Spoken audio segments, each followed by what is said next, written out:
Hey everyone, welcome back to Tech Savvy. In today's video, I'm going to show you exactly how to play Ludo in Messenger. So let's dive right in. First, open up the Messenger app on your phone. You can do this on both Android and iOS devices.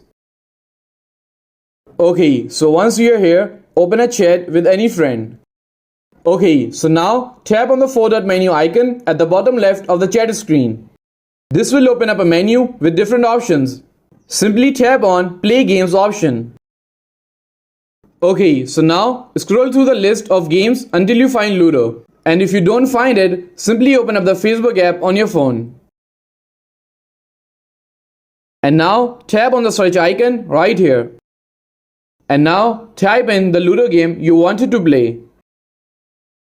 And now simply tap on Play.